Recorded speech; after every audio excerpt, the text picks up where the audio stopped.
Así inicia Es Noticia, noticia en profundidad. Qué placer acompañarles. Soy Tatiana Pérez y les saludo desde nuestra sede central en Caracas, en Venezuela. A partir de este momento, en la próxima hora, tenemos 3 temas que son noticia. Aquí están primero en titulares. Es noticia Honduras.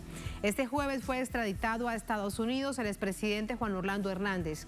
En ese país la justicia lo acusa de ser miembro de una red de narcotráfico que envió desde Honduras 500.000 kilos de cocaína. ¿Quiénes eran sus socios en Estados Unidos y Honduras? ¿Cómo operaban en ambas naciones? Vamos a profundizar en ello. En Noticia Colombia, la Corte Suprema de Justicia deja en firme su fallo contra un alfil del uribismo. Se trata del exgobernador de Antioquia, Luis Alfredo Ramos, condenado por la llamada parapolítica. El hecho sacude la campaña del ultraderechista Federico Gutiérrez. Esto sucede mientras que una nueva encuesta da una amplia ventaja al candidato de izquierda a la presidencia, Gustavo Petro. Analizamos este escenario político electoral. En Noticia Francia, tiempo de silencio electoral de cara a la segunda vuelta por la presidencia de la nación el próximo domingo. ¿Repite Emmanuel Macron o cumple su sueño Marine Le Pen? ¿Qué dicen las encuestas? Vamos a analizarlo. En Noticia casi comienza. Bienvenidos, bienvenidas.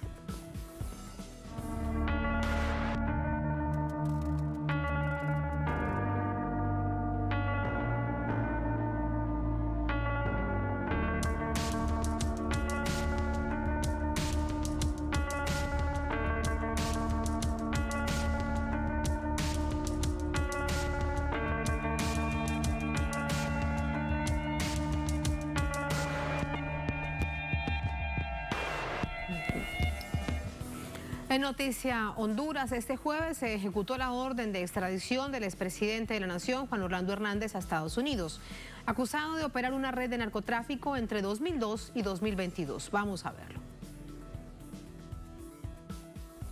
Una corte de Estados Unidos acusa a Hernández de recibir un estimado de 3.165.000 millones de dólares provenientes de ganancias por narcotráfico y por su participación en el tráfico de 500.000 kilogramos de cocaína con destino hacia la nación norteamericana, incluso antes de ser presidente.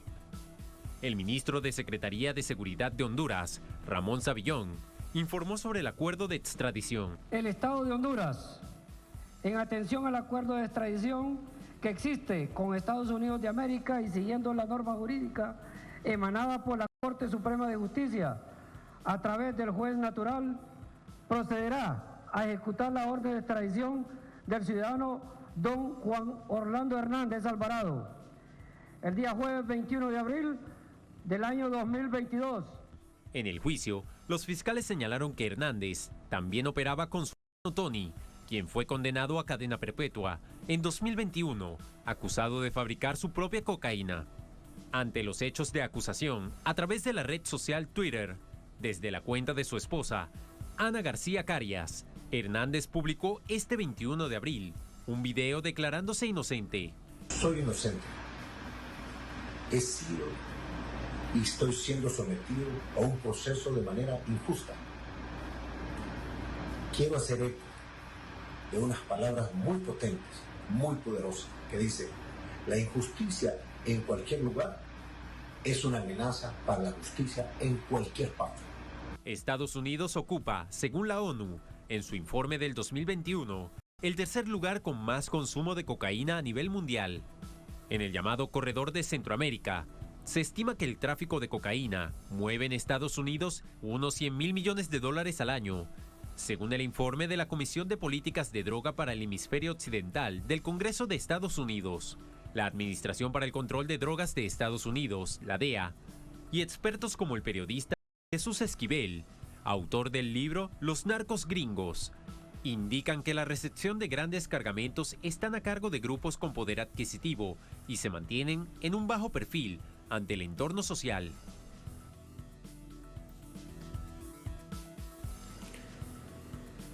Allí los hechos, vamos de inmediato con el análisis. Para ello nos acompaña Martín Fernández, abogado general del Movimiento Amplio por la Dignidad y la Justicia de Honduras. Nos acompaña desde esta nación centroamericana. Martín, bienvenido, muy buenas noches. Muchísimas gracias, gracias por la invitación. A usted muchísimas gracias. Varios hechos para analizar. Primero quiero pedirle que lo revisemos a nivel interno en Honduras. Estamos viendo que hoy, después de todo un procedimiento, se cumple la orden de extradición que pide una corte del Distrito Sur de Nueva York en contra del expresidente Juan Orlando Hernández. Él se va, como además, según dice esta sentencia y este señalamiento, como una figura clave de una red internacional de narcotráfico. ¿Qué queda en Honduras de toda esta red? ¿Cómo se configura? Bien, podríamos pensar que el Juan Orlando sí era una de las personas más importantes y determinantes del proceso de la narcoactividad en Honduras. Sin embargo, sería muy ingenuo pensar que pues todo giraba en torno a la actividad del mismo Juan Orlando Hernández. Como se sabe, este negocio, esta industria de drogas, ocupa de mucha gente para que esté en ese proceso, y obviamente hay seguro toda una red que ahora solo se rompe un pequeño eslabón, pero que casi podríamos decir que hay toda una estructura que queda ligeramente intacta. ¿Por qué? Porque aquí, si lo valoramos a nivel interno en el país, pues para que Juan Orlando pudiera tener esa capacidad, estamos hablando del 2004 hasta el 2022, 18 años de operatividad, y que fue siempre en ascenso, desde ocupar espacios de poder político, y luego, digamos, cada vez hasta convertirse en presidente de la República, hasta lograr un proceso de reelección que en gran medida parecía como muy claro una permisividad para este tipo de actos que se confunden entre la propia legitimidad que tenía a través de los resultados a nivel electoral y de una legalidad otorgada a través de la propia institucionalidad, que fue prácticamente una configuración hecha a su manera, a su medida.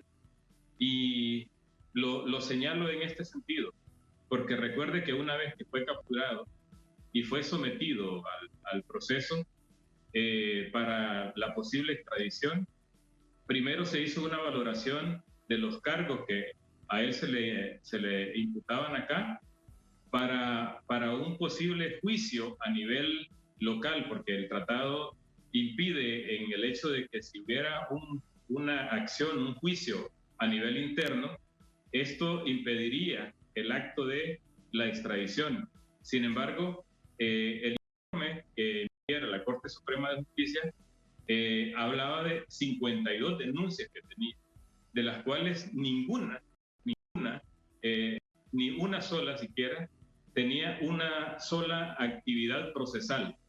Entonces, estaba, pero muy bien configurado todo el andamiaje que le daba, como eso que le estoy diciendo, una permisividad confundida con la legitimidad y la legalidad para dedicarse. Esto dice mucho, Martín, esto dice mucho del sistema judicial del país, y se plantea entonces como un gran desafío: ¿qué hacer con un sistema judicial con tal nivel de permisividad de 2004 a 2021 de una figura, y detrás de ellos, además de eso, también le preguntaré otros sectores, porque sin duda solo no pudo haber actuado para haber enviado 500.000 kilos de cocaína a Estados Unidos?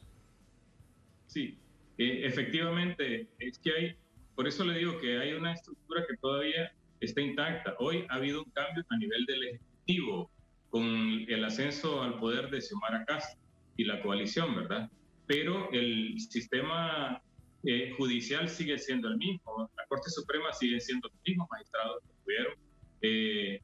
Que si la gente que hoy nos está viendo no supo del proceso de elección, definitivamente se repitió tantas veces el proceso para seleccionar los magistrados, y una tanta repetición para que quedaran justamente la gente que él se planteaba que quedaran, conformando la Corte Suprema de Justicia, entre ellos el presidente de la Corte Suprema, Rolando Araya, que tuvo repetidos actos para que se pudiera colocar.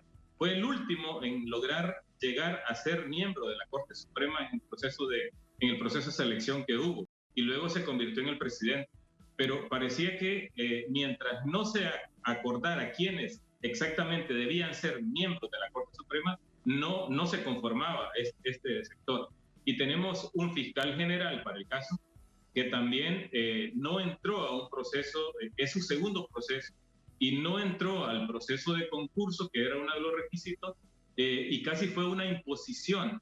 Entonces estamos hablando de un sistema completamente podrido, coludido con esta gran estructura, y los otros elementos que han sido muy determinantes. Aquí está el sector político y también el sector policial, y por qué no decir el sector empresarial, y se lo relato de esta manera. En casi toda la zona del país, recuerden que este fue un circuito por excelencia del narcotráfico, funcionaba la policía, y muchos policías en algún momento dijeron que casi todos estaban vinculados con el tema de asegurar el tráfico de la droga desde Honduras para pasar Guatemala, México, y luego hacer el trasiego cuando se podía de esta manera a Estados Unidos. Y algunos vuelos pasaban directamente por ese territorio, digamos, sin el control, porque no abandonando la idea de que sí había gente, o los militares y toda la gente del sector político sabían que había el trasiego de droga.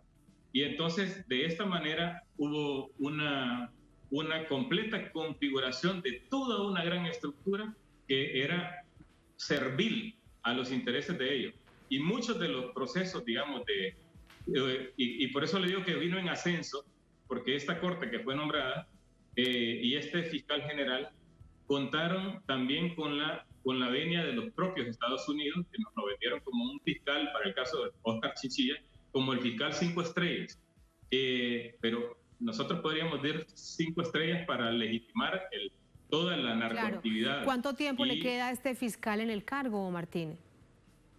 Estamos a vísperas de la elección para el próximo año, tanto la Corte Suprema como el fiscal general.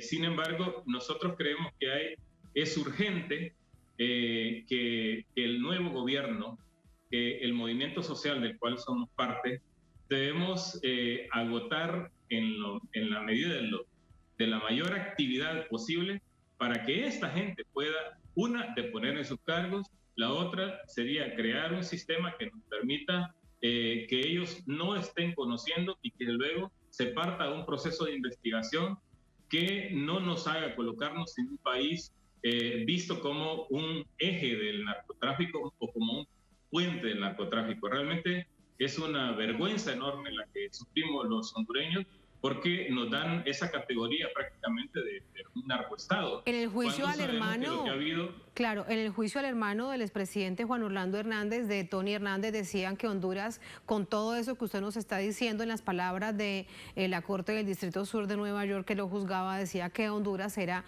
toda una estructura para el narcoestado. Pero allí volvemos al tema de la justicia. ¿No hay una sola investigación sobre otras personas vinculadas a esta red de narcotráfico, Martín? Pues recuerde que justo le iba a señalar que toda esta estructura ha sido, digamos, una estructura de privilegio. Pues recuerde que los extraditados que ha habido, algunos son agentes militares y otras agentes civiles, pero es que aquí ha habido la incapacidad para eso, pero no es una incapacidad o negligencia en este sentido. Es que había una claridad que en el país opera libremente el narcotráfico al nivel de colocarlo prácticamente en un orden institucional, porque recuerde que hubieron circuitos de narcotráfico, pero al final, cuando asciende Juan Orlando Hernández, se prácticamente elimina casi todas las competencias y se convierte como un ente completamente institucionalizado del narcotráfico, porque ahí pudo cooptar todo. Pero de esto también nosotros como hondureños tenemos que decir que nos causa mucha vergüenza lo que pasa en el país, pero también aquí no podemos descuidar el doble discurso de los propios Estados Unidos, que le permitió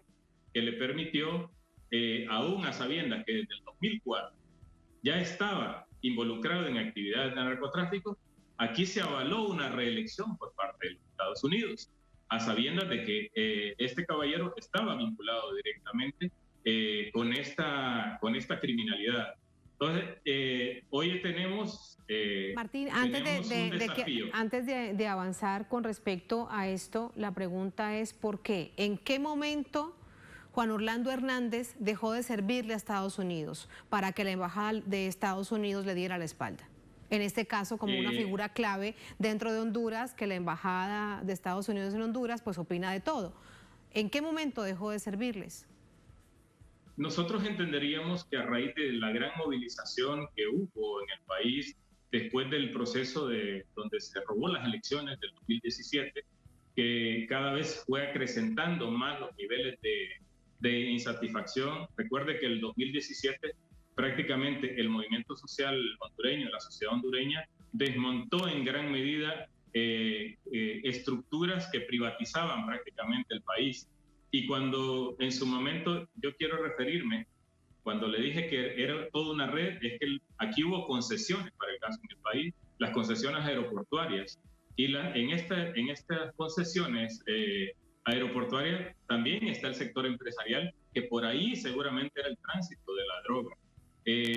¿Cuándo le da la espalda? Con todo el nivel de movilización. Y por último, este escándalo de la venta del país que movilizó a gran parte del territorio nacional a través de zonas especiales, donde creíamos que se iban a escudar esta gente después de que salieran de la presidencia. Creo que creó un gran mal ambiente en la sociedad hondureña.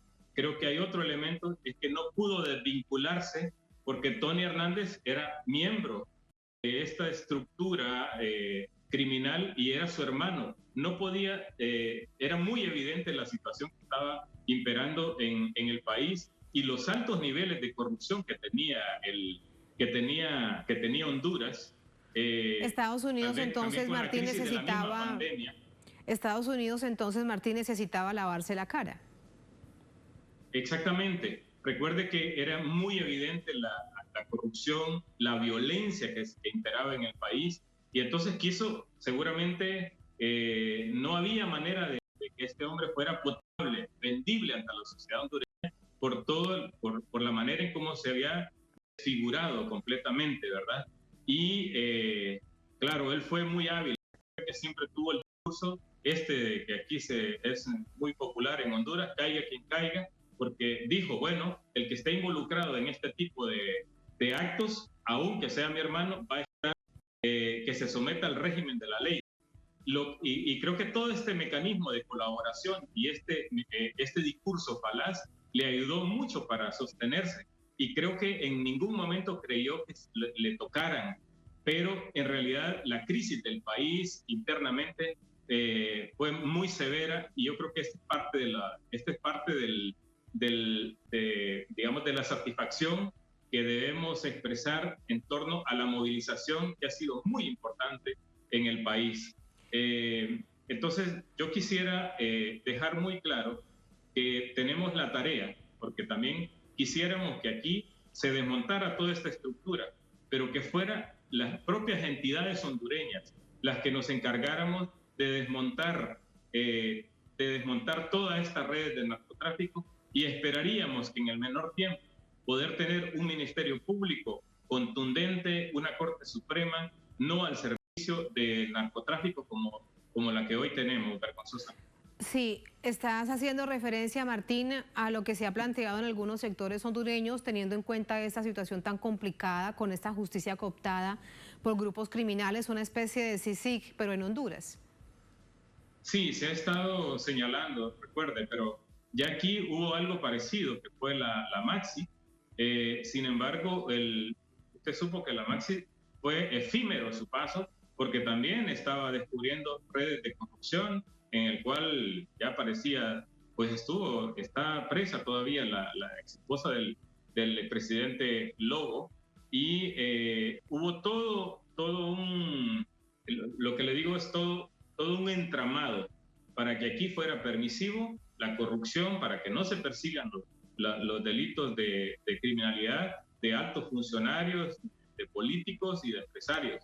Y en el Congreso pues se le dio un tiro de gracia a esta entidad que venía haciendo un trabajo interesantísimo y que habría podido desmontar en gran medida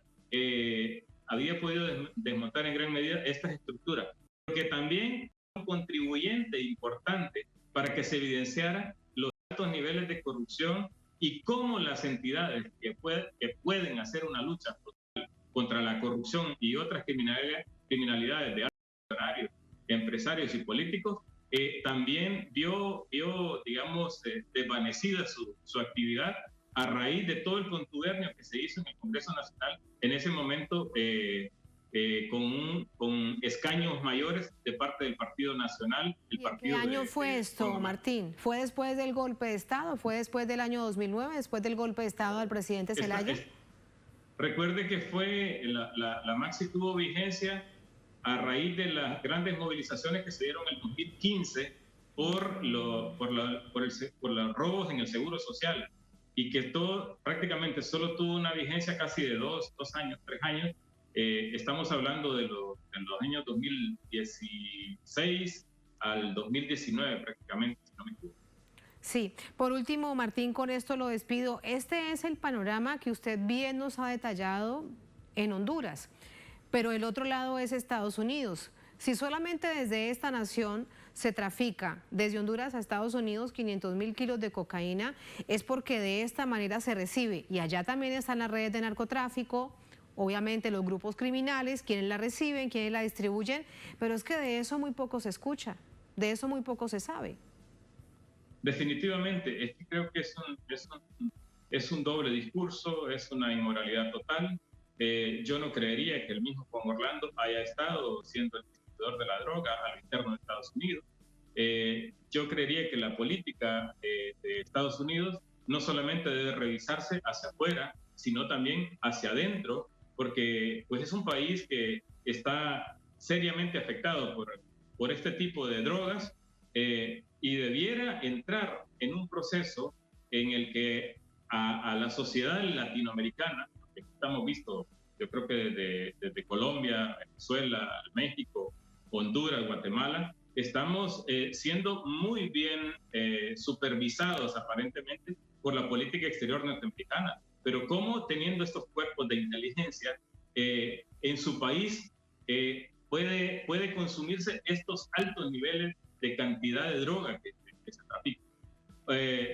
Entendemos nosotros desde nuestra posición que la creación de estos cuerpos de inteligencia antidroga también tienen que ver con una actividad injerencista en el país.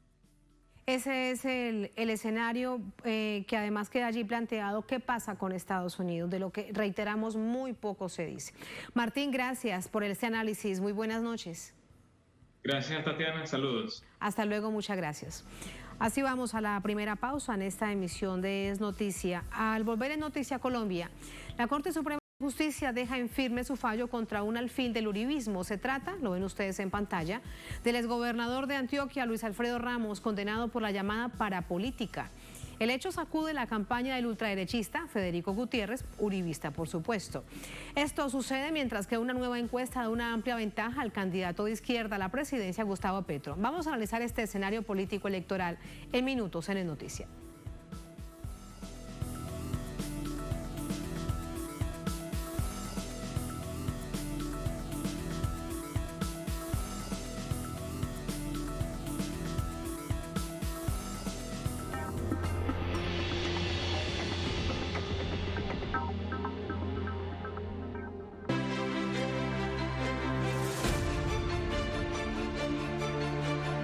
Nuestra señal es abierta porque Telesur siempre da más.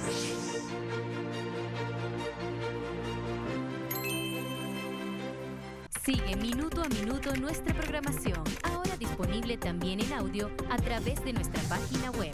Podrás mantenerte al día sobre los acontecimientos y noticias que suceden alrededor del mundo con un enfoque latinoamericano y confiable. Telesur, la señal informativa de América Latina y el Caribe.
En Noticia Colombia, al exgobernador de Antioquia, Luis Alfredo Ramos, seguidor del expresidente Uribe, miembro del gobernante Centro Democrático, le fue ratificada la condena por nexos con paramilitares y por haber sido utilizada esta relación para ocupar altos cargos públicos. Vamos a verlo. A través de la sentencia proferida por la Corte Suprema de Justicia, se confirma en segunda instancia la condena de Luis Alfredo Ramos, exgobernador del departamento de Antioquia y excongresista, dejando en firme la sentencia de 95 meses de prisión como autor del delito de concierto para delinquir agravado con finalidad de promover grupos paramilitares y a través de estas alianzas verse beneficiado para ocupar estos altos cargos públicos en el país. Luis Alfredo Ramos es una persona que ha estado vinculada a la política nacional y a la política departamental en Antioquia. Era candidato a la presidencia de la República por el partido que hoy gobierna a Colombia, por el Centro Democrático. Precisamente su candidatura presidencial se vio frustrada por esta investigación, su participación en la parapolítica. Este parapolítico colombiano fue una pieza importante en el apoyo al expresidente Álvaro Uribe en el departamento de Antioquia, tanto en su primera elección como en su reelección en el año 2006. En febrero del 2018 adhirió a la campaña presidencial de Iván Duque como jefe de debate. Vengo a integrarme a la campaña presidencial de Iván Duque. Después de estos meses en los que he participado como militante del Centro Democrático, acompañando también a distintos candidatos a Senado y Cámara en las listas mayoritarias que serán las del Centro Democrático y las del presidente Uribe. Al presidente Uribe le renuevo toda mi decisión, todo mi apoyo y seguiremos trabajando por el liderazgo de este país que él siempre ha mostrado. A principios del 2011, la Corte Suprema de Justicia decidió abrir la investigación por parapolítica a partir de unas declaraciones entregadas por el paramilitar Tuso Sierra a la Fiscalía de Justicia y Paz, en la que señaló a Ramos y a otros políticos de contar con el respaldo político y económico de las Autodefensas Unidas de Colombia. Así, en el año 2013, se emitió orden de captura en su contra por el delito de concierto para delinquir agravado, quedando en libertad en el año 2016, ya que Ramos no representaba riesgo para evadir la justicia, según la Sala de Casación Penal.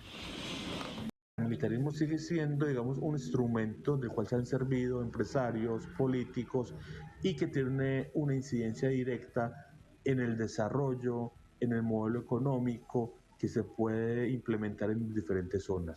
Igualmente, en el número de homicidios y amenazas contra líderes, lideresas y personas defensoras de derechos humanos, el paramilitarismo en Antioquia es el principal responsable de estos casos.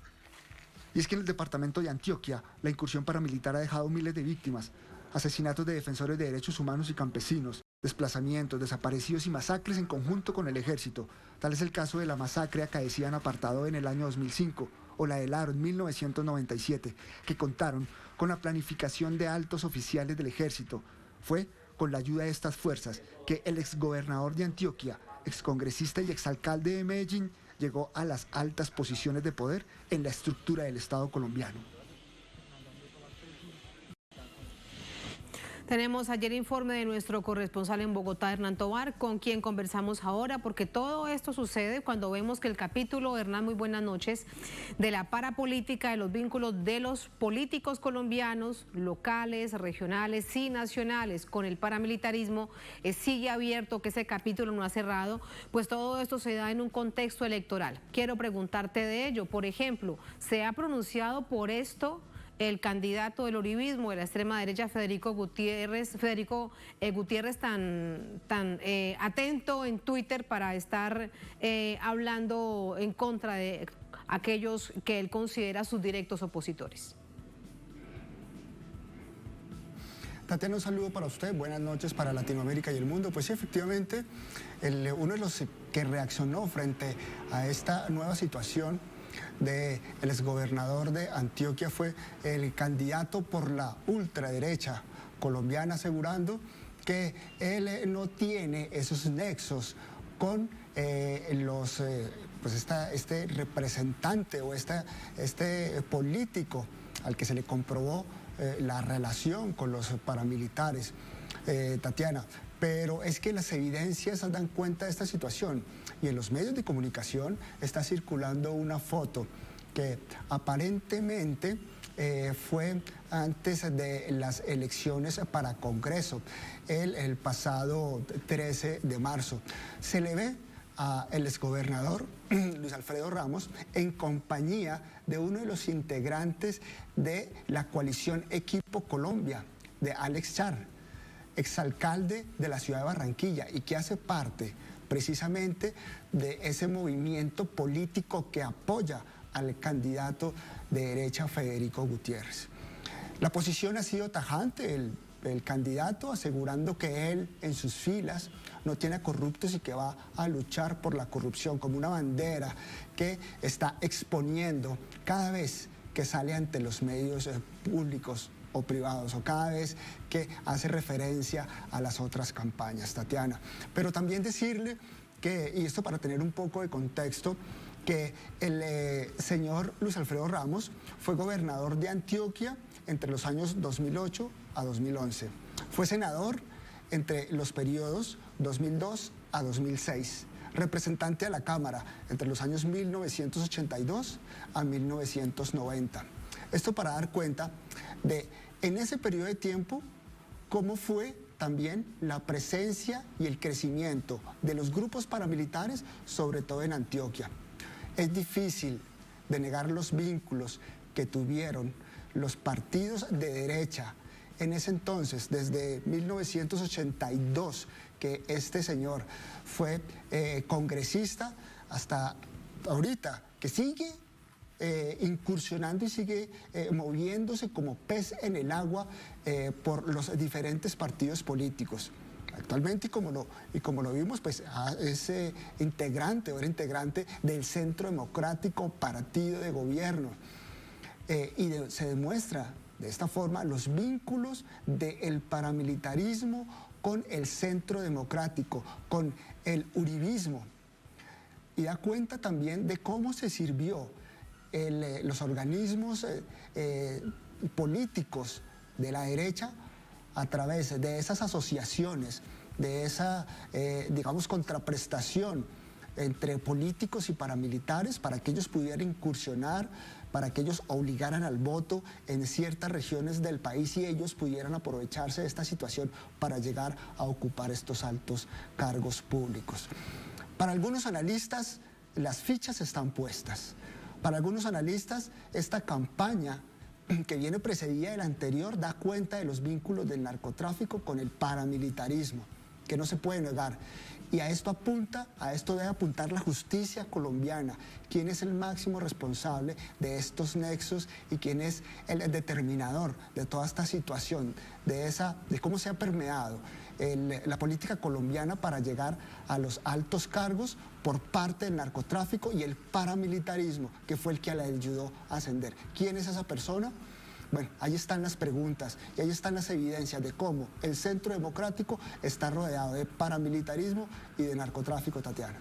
Con esas evidencias clarísimas, hoy, por ejemplo, con ese fallo que es además del máximo Tribunal de Justicia de Colombia, que queda en firme.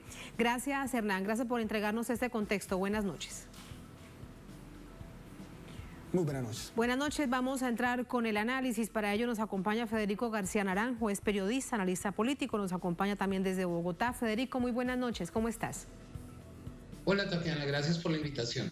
Gracias a ti por acompañarnos, Federico. Le preguntaba a Hernán en esta conversación que teníamos que aunque el gran capítulo que despierta a Colombia de la vinculación de las Autodefensas Unidas de Colombia, de los grupos criminales paramilitares, directamente relacionados con la política, al verlo de Luis Alfredo Ramos, pues realmente no ha terminado, es un capítulo que no cierra.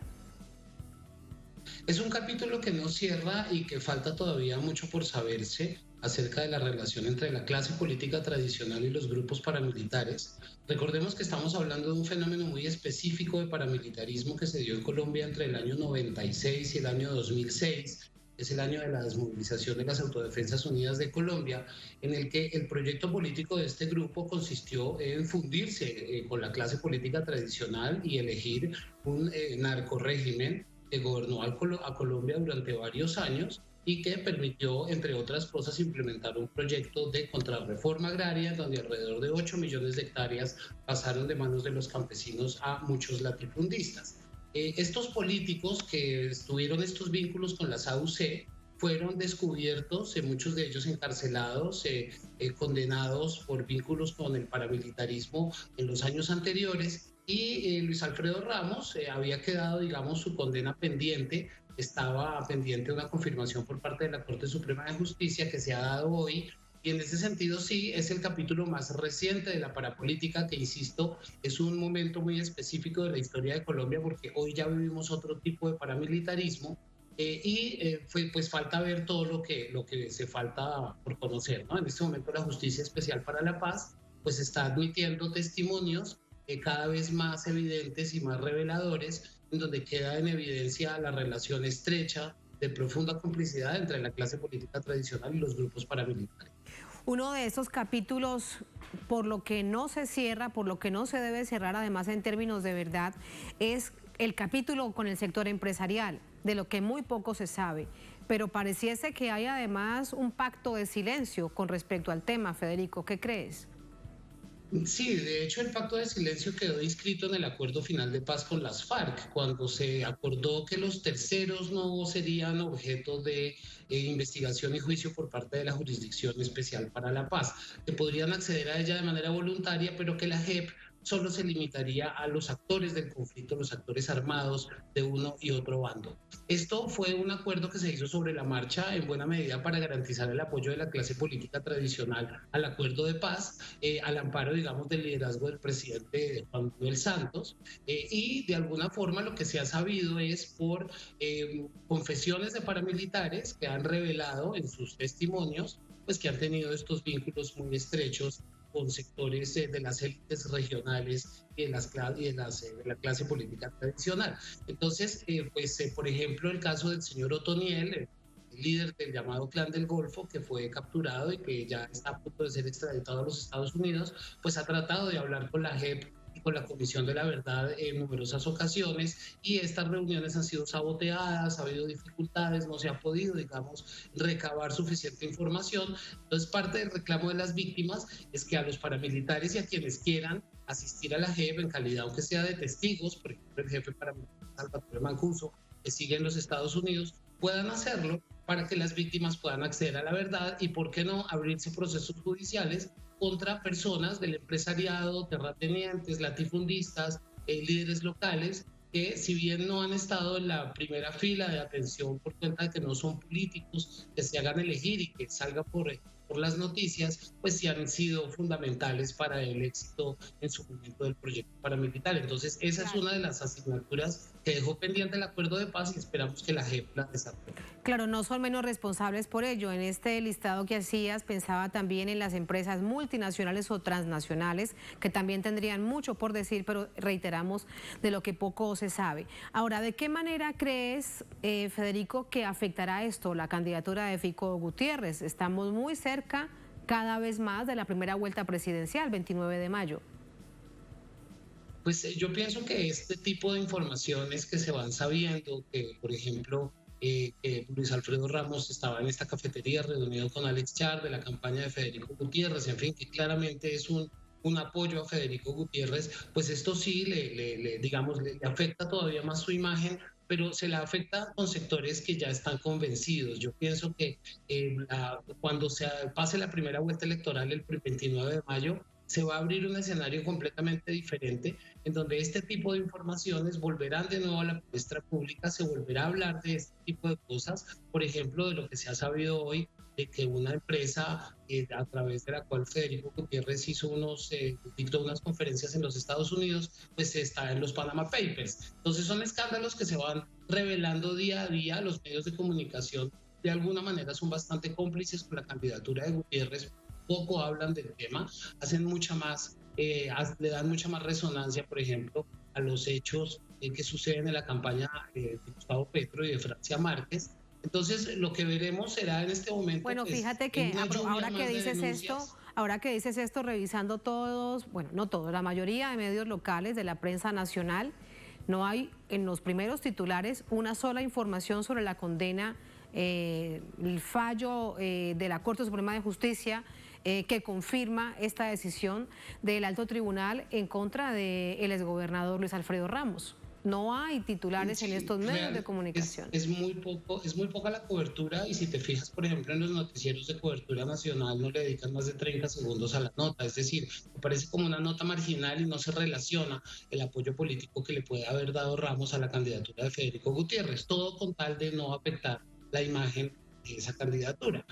Pero igual en las redes sociales este tipo de informaciones circulan con mucha intensidad y seguramente serán parte del discurso que va a alimentar lo que está convirtiéndose en una de las campañas más sucias y más, digámoslo, enrarecidas que ha tenido el país en los últimos años, ¿no? Sí. Además, es importante, digamos, conocer estas cosas, pero es una lástima que el debate político en Colombia esté reduciéndose a este tipo de revelaciones y de noticias y no de propuestas de país. Y cuando hay un candidato que hace propuestas, aunque sean muy profundas, que además de eso te preguntaba hace algunos días acerca, por ejemplo, del perdón social, si la pertinencia de este momento o no, pero en todo caso es la necesidad de hablar de temas trascendentales, lo que hacen es acusarlo.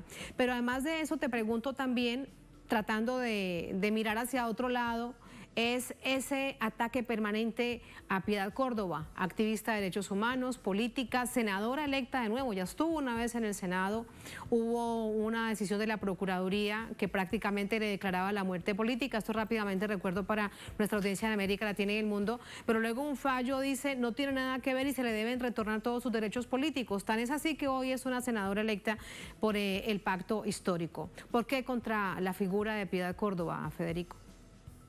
Yo pienso que Piedad Córdoba resume en sí misma muchas de las características que cierto sector de derecha y muy tradicional en Colombia odia. Es mujer, es negra, es una lideresa muy importante, tiene un discurso que siempre lo expresa con mucha claridad, no tiene problema en expresar sus lealtades, incluso con personas que para los medios de comunicación son demonizados en Colombia, como por ejemplo las figuras del gobierno venezolano. En ese sentido se ha convertido, si se quiere, en el pararrayos de la izquierda en Colombia contra quien se dirigen todos los odios, todas las campañas de difamación y de alguna manera, digamos, ella recibe toda esta andanada de odios y de reproches por parte de sectores de la derecha en Colombia. Yo creo que Piedad Córdoba en ese sentido ha sido una mujer muy valerosa que ha prestado sus servicios para la liberación de secuestrados, para intercambios humanitarios, y eso el país debe agradecérselo, pero es permanentemente maltratada por los medios de comunicación. Y pues en las situaciones en las que está ahora comprometida, su hermano fue víctima de un entrampamiento por parte de la DEA y un ex asistente de ella pues está diciendo unas versiones que son poco creíbles, pero que los medios le prestan mucha atención sobre comportamientos irregulares de la senadora. Entonces eso ha servido para alimentar una campaña contra el pacto histórico y todas sus figuras, ¿no? Los distintos senadores y senadoras que han sido elegidos, la propia Francia Márquez está siendo objeto de una persecución mediática implacable y profundamente cruel en la que se intenta... Racismo, Federico, ahora que dices esto, racismo exacerbado. además público, evidente. Sí. En Colombia siempre hemos dicho que lamentablemente es una nación racista, extremadamente conservadora, que no nos asumimos, que tenemos genes negros, africanos e indígenas, pero ahora es que es absolutamente evidente. Eso también debería ser parte del debate nacional y no lo es. Yo pienso que está empezando a hacerlo. Yo creo que las figuras de Piedad Córdoba y de Francia Márquez, por ejemplo, han planteado de alguna forma estos debates en ciertos espacios de la opinión en Colombia.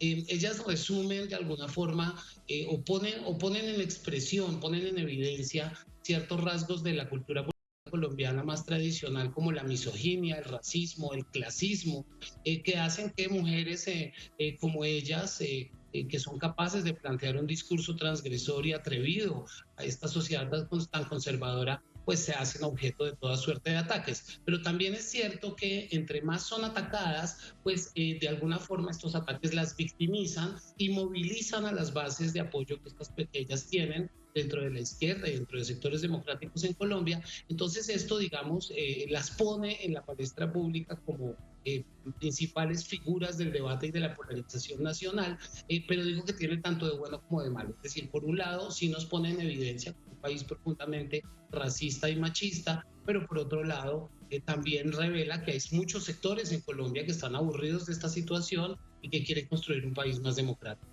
Y por último, a pesar de todos estos ataques en la figura específica de Gustavo Petro, el candidato a la presidencia, vemos que hay encuestas, la última por ejemplo de CELAC, donde puntea Gustavo Petro con una amplia ventaja, se mantiene una amplia ventaja con respecto a Federico Gutiérrez, pero también lo que se observa es un alto nivel de desfavorabilidad, de reconocimiento al presidente Iván Duque. En clave electoral te pregunto acerca de ello. Si crees que con esta cantidad de ataques se mantendrá ese alto nivel de favorabilidad el domingo 29 de mayo. Pues las encuestas hay que tomárselas con mucho cuidado, pero asumiendo que son ciertas y que muestran realmente un comportamiento de la opinión, pues yo diría que la relación entre las dos encuestas es que Iván Duque se está convirtiendo en el mejor jefe de campaña de Gustavo Petro. Su imagen es tan mala, su gestión ha sido tan pésima, tiene tan mala imagen con la opinión pública y cada vez que habla se equivoca y comete errores y ya se está convirtiendo incluso en alguien errático, que cada vez que sale a criticar a Gustavo Petro, y como lo ha hecho últimamente involucrándose en la campaña presidencial de una forma indebida porque la Constitución se lo prohíbe, pues lo que hace es movilizar aún más opinión a favor de Gustavo Petro. Entonces, el hecho de que esté subiendo en las encuestas Gustavo Petro y que esté muy cerca de ser elegido, incluso en primera vuelta, pues coincide justamente con la desfavorabilidad del presidente Duque, que ya va de salida y que pues se juega sus últimos restos en atacar a Petro y a Francia Márquez, sin darse cuenta que lo que está haciendo es favoreciendo su imagen ante la opinión pública y subiendo su favorabilidad en las encuestas. En cualquier caso, pues lo que sí asistimos es ante un presidente que no puede terminar peor, ha maltratado la Constitución, está interviniendo en política y pues no es casual que su imagen tan desfavorable esté tan alta. Muchísimas gracias por ese análisis, por todo este panorama en Colombia, Federico. Gracias siempre, muy buenas noches. Tatiana, un placer como siempre, un saludo a ti y a toda la teleaudiencia de Telesur. Muchas gracias.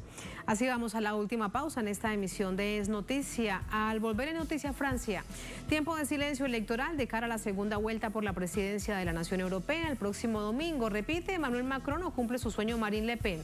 Vamos a contarles al volver en Es Noticia.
En noticia, Francia ya está vigente la veda electoral de la segunda vuelta de la presidencia en la que se enfrenta el actual presidente Emmanuel Macron y la ultraderechista Marine Le Pen. Vamos a verlo.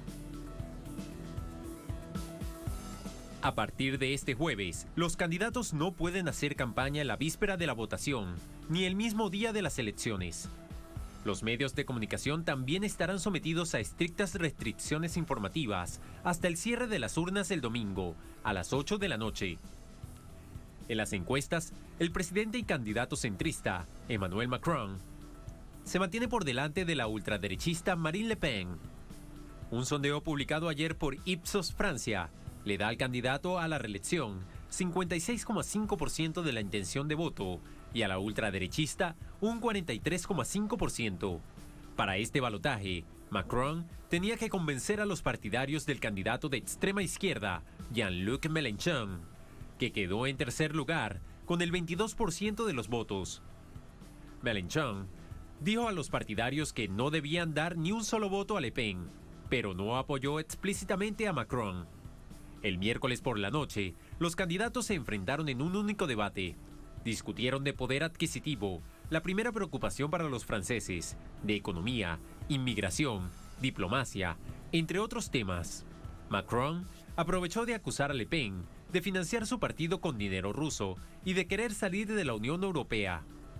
Le Pen le respondió que su partido es modesto, pero eso no es algo deshonroso, por lo que recurrió a los préstamos de bancos y negó lo segundo, aunque sí insiste en la necesidad de una reforma del bloque europeo y la OTAN. El próximo domingo, la segunda vuelta presidencial en Francia, les contaremos en el servicio informativo de Telesur Noticias, a través de información y de análisis, cuál es la decisión del pueblo francés. Así ponemos punto final a esta emisión de Noticia. Un placer como siempre, será hasta mañana, sigan con nosotros.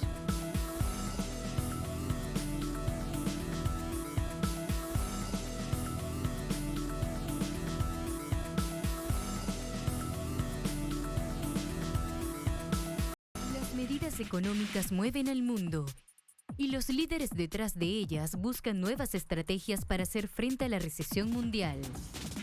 De lunes a viernes, 2 emisiones para analizar el contexto global en Impacto Económico. Solo por Telesur. Si mi abuela daba buenos consejos, era porque a menudo platicaba con las ánimas de los antepasados. Y empezó a hacerlo desde aquella vez que visitó la villa de Chamacuero, hoy como un fort, antigua frontera de Mesoamérica. La identidad ñañú se teje entre las células de quienes allí viven. Sus calles vibran con el color de sus nieves y cada mañana el delicioso olor de las frutas de horno inunda el aire. El sabor de mi tierra. Sábado. Solo por Telesur. Actualidad en contexto. Crisis en Ucrania. Noviembre de 2013. El presidente ucraniano Viktor Yanukovych anuncia que no firmará el acuerdo de asociación con la Unión Europea bajo condiciones desfavorables para su nación.